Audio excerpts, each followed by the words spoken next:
I put my big girl pants on and I got strong. And that then led me to just not really know who I was. I lost my identity. I lost what I wanted to do in life, but I hadn't realized it. And I had everything. I had everything that I could want. But inside, I was dying. I didn't know who the hell I was. Welcome to the Soul Awakening Academy podcast series. I'm your host, Anne-Marie Mayers, and founder of Soul Awakening Academy. The stories you'll hear are from our master spiritual life coaches and energy healers, women who have gone to the brink of burnout and found the spark within themselves to turn their pain into their greatest purpose. So sit back, relax, maybe grab a pen and a piece of paper as we share their vulnerable stories of adversity to strength, and maybe you'll take some practical skills and strategies you can implement in your life now. And for a thank you, if you want to tap into your unique spiritual purpose, join the 3-part masterclass series below and let me help you find your level of greatness.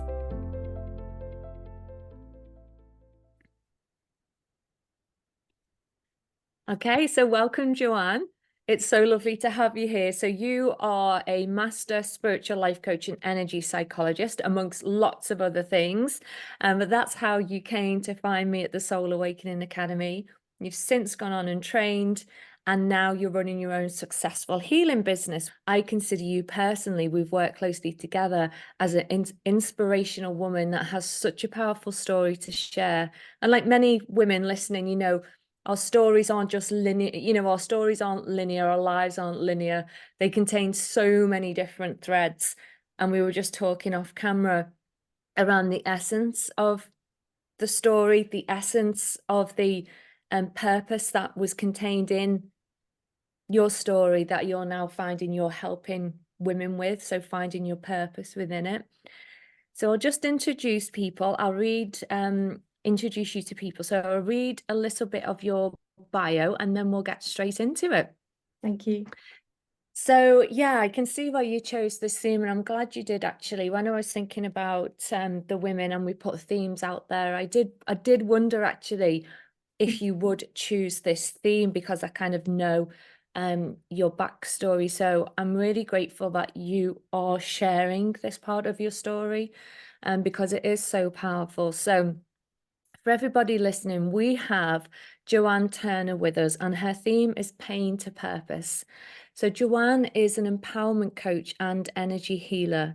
She intuitively guides and supports women on a deep transformational journey, enabling them to reconnect with their true, authentic self, to gain clarity and confidence through alignment of the mind, the body, and the soul. Having spent over 20 years in corporate marketing and having been through many life challenges, Joanne hit burnout and found herself questioning who she really was. She felt lost and unhappy. She looked for everything materialistic outside of herself to feel short-term satisfaction, staying stuck in the same pattern of behaviors. After taking the deep internal journey to heal the past, understand her wounds, and find inner peace, Joanne decided that she wanted to take other women on that journey too, and the Zen Academy was formed. Okay, that's a lovely bio, Joanne. So let's just start by saying about your story, pain to purpose. Now, as I say, we have many different parts, but the part of your story that you're going to share, like, it's so kind of honoring and it will help so many people. So I'll just open the space for you to tell us a little bit about that. You're okay to do. Yeah, I will. Thank you, Anne-Marie. Thank you for that introduction. Yeah, so I think, one of the biggest challenges and pain points in my life was when I had stillborn twins, and they were born, unfortunately, too early and stillborn. And at that point, I had the dream, the fairy tale. I'd got married, I'd wanted a family. It was that fairy tale we're all told. And it hadn't crossed my mind that something would happen, and it did. And at that point, I turned to what I knew, and that was I threw myself back into work. I got back up, I put my big girl pants on, and I got strong. And I didn't face it. I didn't go to any form of talking therapy or help. I just felt that my purpose was, obviously I've been delivered this challenge, but I needed to just get on. I needed to hide in it. I needed to carry on and go back to my corporate job and get on with life, because and pretend it didn't happen. In that sounds in the biggest, you know, that sounds really bad, but it was just my way of coping. And actually, it's probably the biggest thing that's ever going to happen in my life, the worst thing that is going to happen. And I, yeah, from that, just didn't handle it very well. And that then led me to just not really know who I was. I lost my identity. I lost what I wanted to do in life, but I hadn't realized it. And on that journey, it then meant I lost my relationships. I lost my self-respect, my self-worth. And on the outside, you know, I everything was shiny. I had a great job. I had a great life. I jetted around the world. You know, I eventually went on to have a beautiful daughter who's now nearly 14. And I had everything that I could want. But inside, I was dying. I didn't know who the hell I was. I didn't know who my voice was. And I didn't know that person that stepped in every day, who she was anymore. And I didn't go on that journey to start with. And that then led me to burnout, because I was trying to prove my worth, prove who I was through my job, through my corporate career.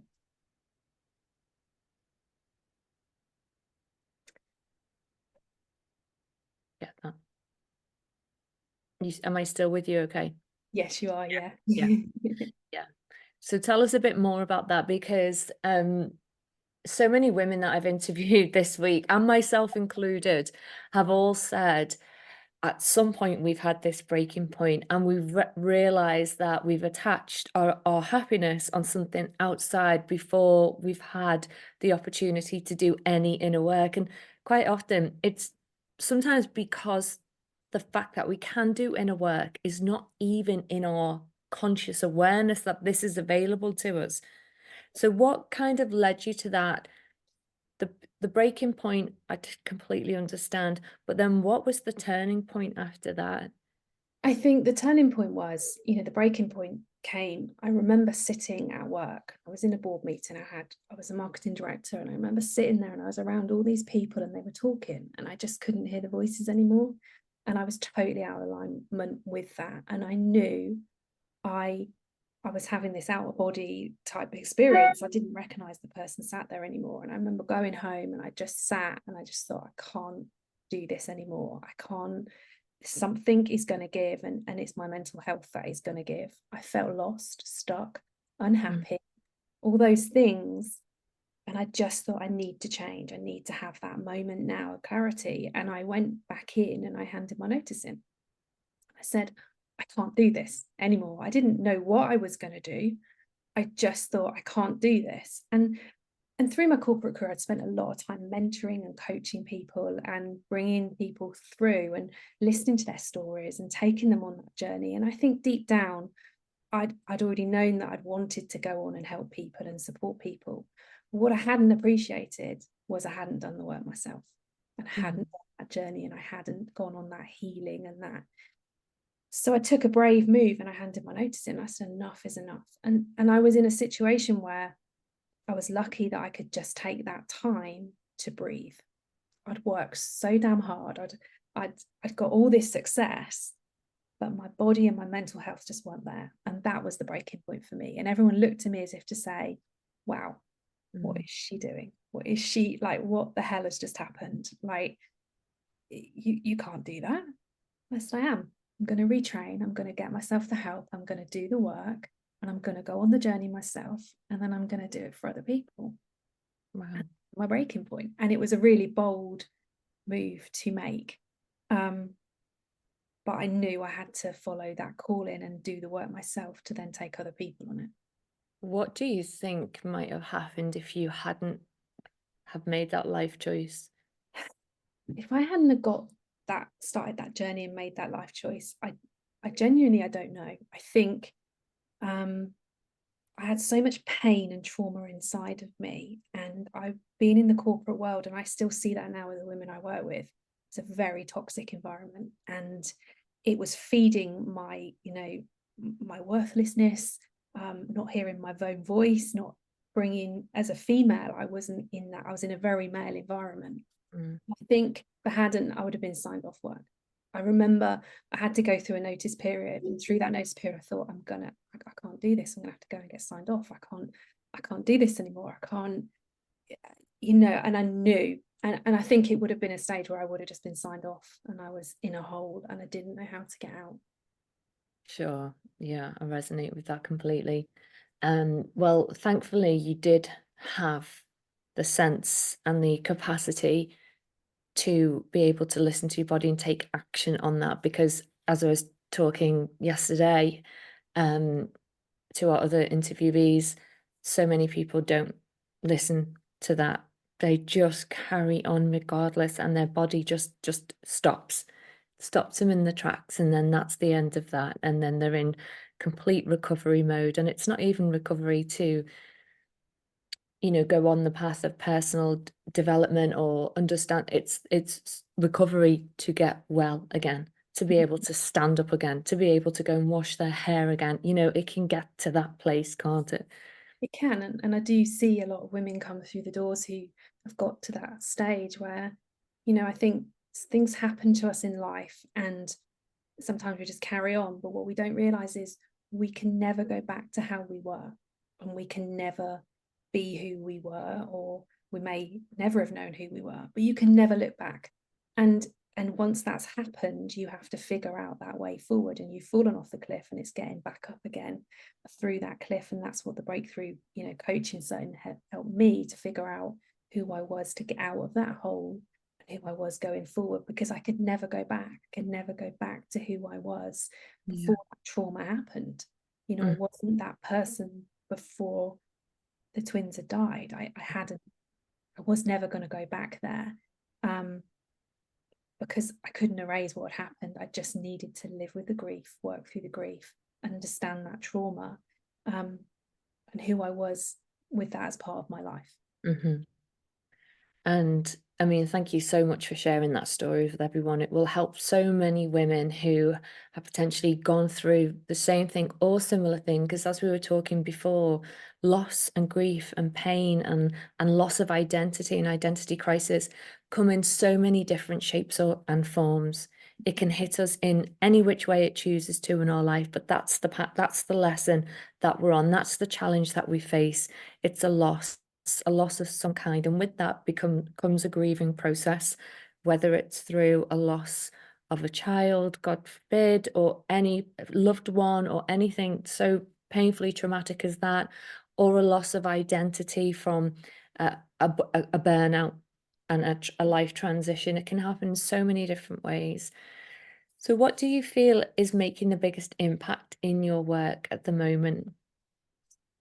I think for me, it's about reconnecting people with themselves. We spend a lot of time in our head, stimulated by a lot of things externally to us, looking for answers outside of ourselves. We go do something to distract ourselves. We buy ourselves something to fill the hole. And the biggest thing I find is actually working with the women to reconnect them back with themselves, and actually sit with that shadow and understand that it is a part of them, and actually, what does that mean? How does that make them feel? And actually start to feel rather than think. A lot of people will come through and I'm thinking this, and I'm overthinking this, I'm doing this, I don't feel this, I feel stuck.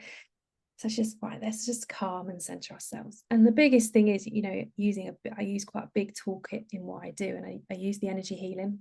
Yeah. That was a big thing for me. I remember my first Reiki session, and thinking, yeah, okay, all right. And then being like, okay, this is massive. This is a game changer. Okay. So the energy healing is a massive part of what I do. And also the visualization, and looking at the different archetypes that we have in our lives, how we use those, looking at how we want our life to be. And I spend quite a lot of time going over people's story, listening to their story. A lot of people haven't spoken their story out loud, maybe to friends and family, they've told bits of it, but I mean, standing their truth of their story, taking their responsibility for their part, and getting that forgiveness and acceptance in themselves for what they've put themselves through, and what part of them, they couldn't change or didn't have any control over. And somatically working to try and get that out of the body through the breath, visualization and the energy. So it's a real mixture, but the listening is probably the biggest thing I would say is, listening to people's story and let them tell it in their own words. And then helping them identify the bits that are holding them back. Yeah, I love that. And I hear that and it lands with me so much. And what you're saying is, you're creating a sacred space for somebody. And that space in itself, even if you just sit in silence through the whole session as the coach, therapist, healer, that feeling that you can provide that level of compassion, that circle of like trust between you and your client helps them just to really feel that they're not in a unsafe space, that they're being held by you energetically, and it gives them the ability to really share. And quite often I've had client, you probably experienced this yourself, where they say, I've never told anyone that before. Yeah. And you And it's think, the release from internally of actually just telling that yeah, story and saying that out loud is yeah, really powerful, really powerful. so powerful, isn't it? And yeah, like you say, sometimes when, and we will experience this in our lives and we will do it as well, but, with friends, we're very quick to throw in something or something that even try and makes them feel better, or just, we're in a conversational side, but when you're coaching, healing, therapy, it's a completely different space that you open up for a client than you would for a friend. Um, so I can totally understand what you're saying, the power of letting somebody speak their story.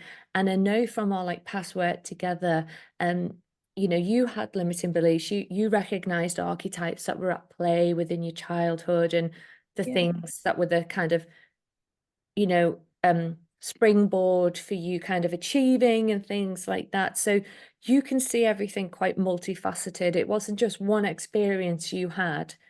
Yeah. It was a whole host of experience up Yeah. to that point and then moving forward as well. And a big thing around success, I thought to be successful, I needed to be a certain person and a certain persona, to be that person. And that was success, that I walked those lines and did that. And actually, it's realizing, no, actually, you can empower yourself and you can do different things and you can be whoever you want to be, not that what you've been told you should be. Yeah. So just talk about, because we talked about it off air, I'm trying to remember like what we said on air and off air, because you talked about so much before, but you were telling me about the impact of the work that you're making at the moment. And you're saying, after a couple of sessions combined with different things, that you're really seeing people grow, and you use the analogy of the little, yeah, of the Uh, flower stem really blossoming. So tell us a little bit more about the impact that you're having on people. Yeah, and I think there's a sort of a theory that people sort of think, oh, I know, people know counselling, they know the different the therapists that are out there, and so when they come along, when I say to them, within 3 or 4 sessions, you're going to start to feel better, and they look at me as if to say, you don't know what I've got in my bag, and I'm going to throw out. And I think, yeah, it is really starting to see them grow. And actually, once, the first session is I hear their story, I hear their voice. And they're always like, I can't believe I've just cried so much. I'm like, yeah, it's the space. It's the sacred space. You feel you can, and crying's okay. It's an expression of our emotion. It's okay. It doesn't mean anything is wrong. And then, when you do the energy healing, that first one, and then the sort of second session, we start to bring in the other tools, and they're like, oh, give them some homework, that's fine. And and I know I've had it this morning with a couple of ladies, they are these little flowers that have walked back in, and over the 3 or 4 sessions, they've become broken, they've been positive, they've become broken, and then they just walk back in and go, it lifted. And I wrote all these things I need to forgive myself for, and did, and I'm like, yes, I know. And Yeah. that's power, it's really, so people think this is this long process, and it doesn't have to be. It's just when you start to really understand where you're sacrificing, you're suppressing, you're sabotaging, it's like a light bulb and a relief valve that just starts to go. Are you noticing that the women that are coming to you are at a certain point? Are they have they gone through breaking point? Are they on the precipice of breaking point? Where are they? Because I've found like in people's journeys, they need to be at a certain place to really embody the work to make the breakthrough. If they're not quite there yet in that place, there's more work they need to do to get there to then have the big breakthroughs. What Yeah. would you say you're finding? 100%. Yeah, they're just at breaking point. Mm. They are just at that point where they're at the edge looking over thinking, "Oh my God," and something's happened, something big has happened. And, as women, we go through a lot of experiences and challenges, and we take on different masks and personas. And a lot of it is usually something has happened in their relationship, or they found that something has, from the past has triggered them, and they're like, I can't take this anymore. Or they're in the corporate world and they've got this burnout where they're in this male environment and they're not feeling heard. They're feeling so suppressed that they don't, lost that identity. But definitely a breaking point. Something has happened. You have to be at that stage and ready to do the work. Because if you're not, you're always you'll make the excuses. You'll be like, oh, it's just life. It's just life. And as women, we're really good at doing that and putting our families first and our marriages, our relationships first. And then suddenly something happens and you're like, I can't do this anymore. It's breaking point. Either your relationship's going to break, you're going to break, or something's changed. And it's just like, no, no, Mhm. no, we've got to do the work now. Yeah, it's that space, isn't it? That's that realization of I need to do something now Hmm. because Yeah. I've brushed it under the carpet for so long and I'm here now and I know I can't carry on. Hmm. That's where people really fall into this work. They surrender, they are willing, they are motivated, they're willing to like do the work because they know how serious this is in their life. Like it's make or break for them. And Yeah. it's amazing that you can be kind of the catalyst in their kind of breakthrough moments. I mean, it's such an like fulfilling, honoring, humbling work, isn't it? Yeah, I am grateful every single day that I get up and get to do this work with these women, and they show up in such a brave way, and are so vulnerable and are vulnerable probably for the first time in their lives than they've probably ever been. And for to have me to hold that space is humbling, and I am grateful for that. And I think your healing journey is never over. So you're always in that place where you're walking that line of, fighting your own archetypes that are coming in as you go along, whether that's the imposter or like we talked about that off camera, it's that whole growth and the saboteur keeps coming in. And I still have moments where, I'm like, who wants to hear my story? But actually, it's empowering that you can get through this, you can move through this. And I think that's the empowering part. And when you reconnect someone back to themselves and who they are, and they look inside, um, and they suddenly realize who the hell they are, and they're like, wow, okay, you've just opened the cage door and I've just walked out. Mm. That's amazing. Yeah, that's so empowering. Um, I've got a couple of questions that I want to ask, but what do you feel like because you obviously have a beautiful daughter now and you've grown as a woman as well and you're in a place where you are. What do you feel you want your kind of legacy to be maybe to young women or mothers or and it doesn't have to be that, but what do you feel is your legacy to the world? I think my legacy to the world is to help women to realize that you don't have to have that suffering and that sabotage and that suppression, that actually you can be who you want to be and still walk the path. It's okay. And I think a lot of people who think, oh, it's just life, or like that's what I was told, or um that's not how it needs to be. You can actually heal and have the trauma and have it and still have it all. And Yeah. I think if you've gone through something that is life changing and big, get go and have the conversation. Because a lot of women, I think, is like, actually, if I cry and I break, I'm not sure if I'm going to pick myself back up again, and I'm not sure if I can actually put myself back. My legacy would be, actually, yes, you can. You Mhm. can. You don't have to live with this. It's like you can go on to have a fulfilling life, an empowered life that is, in alignment with what you want.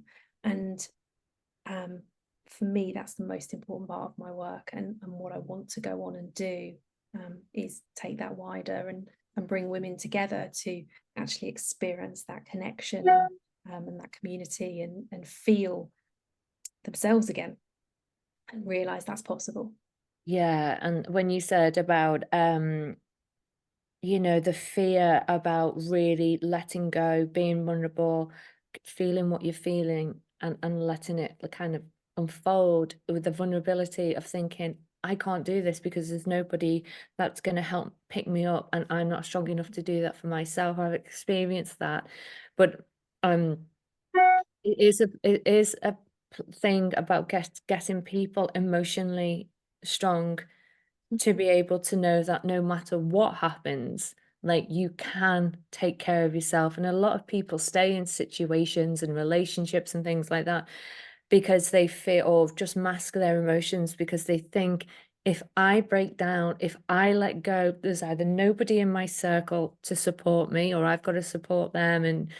And probably the deepest thing is, I can't look after myself. Like, I can't be there for myself. That's a big thing.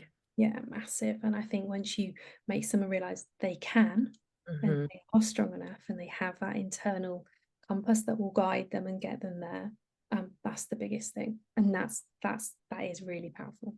Yeah, for me, that is probably one of the biggest things, when I've been really kind of on the floor depressed, and learning about myself and the choices that we make when they're driven by that fear of not having not having your own back, not being strong enough for yourself. Your choices are based on fear, and they're only going to lead you down the wrong path. But when you kind of, the analogy of being the captain of your own ship Mhm. comes in, you can weather any storm. You've got this kind of thing, you can navigate yourself to where you want to be. But yeah, working with someone like yourself helps somebody, because it's all right saying that, but if the woman who's on the floor having the bathroom floor moment, they're not going to feel that way in that moment.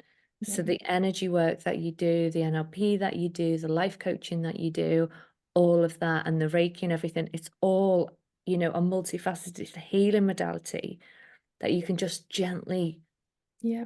mentor someone to that place. So in that moment when they're, that inner critic, we talk about that a lot, whose voice is that? Whose Exactly. voice is that? Because we're very hard on ourselves as women. Yeah. We're really hard on ourselves. We must do this. A lot of time we're putting a lot of expectations on ourselves that aren't even ours. And Yeah. we've carried those through. And that's quite a big part of the work as well. Realizing that that isn't your voice. And where did that voice come from? It actually was your mum, or it's how you learnt to love, that if you clean the house and did all the washing and the ironing and got it all done, then you'll be loved and Yeah. it'll be okay, or you can't just sit down. And it's that realization that in those moments, those breaking moments, it isn't always your voice that's in your head or pushing you, or it's come from somewhere else. And Mhm. that's really important too. It is really important. Everything you're saying is like so powerful because, again, that in itself is such a place to get to. Yeah. It doesn't just go, okay, I've got the realization of that. I'm not going to do that anymore. No, it's so Yeah. ingrained in you. Like, Yeah. you need help to get there. Yeah. Um, and what I found so fascinating and funny and not funny at the same time was when I realized that mother's voice was in my head that, "I can't do that because my mum wouldn't approve. I can't go and be, you know, a nutritionalist because my mum doesn't Oh. believe in it." And then one minute, so I'd said no to this course. I'd forgotten the idea. I did a different course instead. And the next minute, mum's saying, "Oh, nutritionists are going to be doctors of the future," and she's really into it now, and she's doing it for herself. And I'm like, "What? I know. Yeah. Rest your life on Yeah. somebody's belief system that they can just change on a whim?" Yeah. You Yeah, know, that's true. We do it all the time. We just don't realize it. We just don't realize it, but it's true. It's so true. so whose life are you leading? Yeah. That's the question. Life are you leading? How would you say, training with the Soul Awakening Academy and the tools that you've learnt with us and the knowledge and skills has impacted yourself and your business? Oh, massively. The Master Life Coach course was the first thing that I went and did and signed up with yourself. And it called to me because I always knew I had a spiritual side to me. And it's about, that energy work, connecting with your soul, who you are, that purpose.